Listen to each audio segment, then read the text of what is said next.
નમસ્કાર, આ વિડીયો તમે જોયો જ હશે। 5 તારીખ વાવ થરાદના કલેક્ટર કચેરીનો આ વિડીયો છે, જેમાં કોંગ્રેસના કાર્યકર્તાઓ વિરોધ પ્રદર્શન કરવા ગયા હતા અને તેમાં ગીતાબેન નાઈ, જેમનું પોલીસ અધિકારી, એક પીએસઆઈ છે પોલીસ અધિકારી, તેમની સાથે રકઝક થઈ હતી અને આ વિડીયો ખૂબ વાયરલ થયો। તેમાં કોઈ નક્કી નહોતું કરી શકતું કે કોણ કોની સાથે કઈ રીતનું વર્તન કરી રહ્યું છે, કારણ કે એક તરફ પોલીસ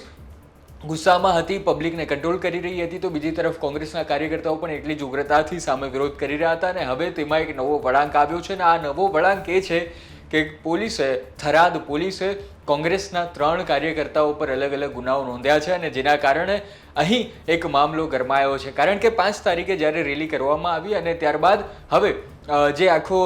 નાટ્યાત્મક ઢબે જે આખા દ્રશ્યો સર્જાયા હતા તેમાં પોલીસ સામે આવી છે અને પોલીસે જે છે તે એફઆઈઆર કરી છે ને તેમાં ગીતાબેન નાઈ હવે બરાબરના ફસાયા છે, તેમની ઉપર કેસ કર્યો છે, પોલીસ અધિકારીએ જ સરકાર પક્ષે કેસ કર્યો છે। શું છે આખી માહિતી તે તમને આ વિડીયોમાં આપવાનો છું। નમસ્કાર, તમે જોઈ રહ્યા છો ગુજરાત તક। હવે વાત કરું છું 5મી તારીખની બપોરના 12 વાગ્યાનો સમય હતો ને કલેક્ટર કચેરીમાં જે છે તે એક ઘટના સર્જાઈ છે। કોંગ્રેસના જે કાર્યકર્તાઓ છે તેઓ આવે છે અને ગેનીબેન પર જે ટિપ્પણી કરવામાં આવી હતી જગદીશ વિશ્વકર્મા દ્વારા, તેના વિરોધમાં તેઓ જે છે તે વિરોધમાં રેલી કાઢે છે અને ત્યારબાદ કલેક્ટર કચેરીએ પહોંચે છે, આવેદન આપવા જાય છે, પણ ત્યાં હાજર જે પોલીસ અધિકારીઓ છે તેમની સાથે તૂટડાક થઈ જાય છે, બોલાચાલી થઈ જાય છે, તું મેમે થઈ જાય છે અને તેમાં સૌથી વધારે જે આક્રમક હતા તેવા ગીતાબેન નાઈ અને ત્યાં એક હાજર પીએસઆઈ હતા જેમનું નામ છે પ્રવીણ કુમાર લાલબાબુ આહિર,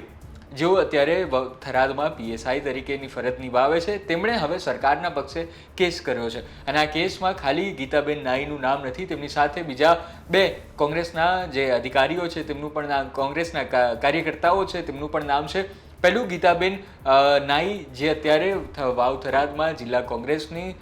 કમાન સંભાળે છે, તો બીજી તરફ જેની વાત કરીએ તે તાલુકાના અધિકારી તેવા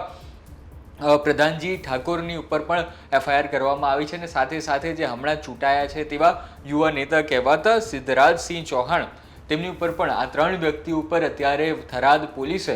એફઆઈઆર નોંધી છે અને આ એફઆઈઆર જે તેમની ઉપર જે ફરિયાદ નોંધવામાં આવી છે તેમાં શું લખવામાં આવ્યું છે તેની વાત કરીએ તો તેમાં બીએનએસની કલમ 132, 281, 223/A, 352, 296B અને 54 મુજબની જે છે તે આ બધી ધારાઓ લગાવાઈ છે। આ મોટી ભાગની જે ધારાઓ છે તેમાં સરકારી જે રૂકાવટ હોય, તેમાં જે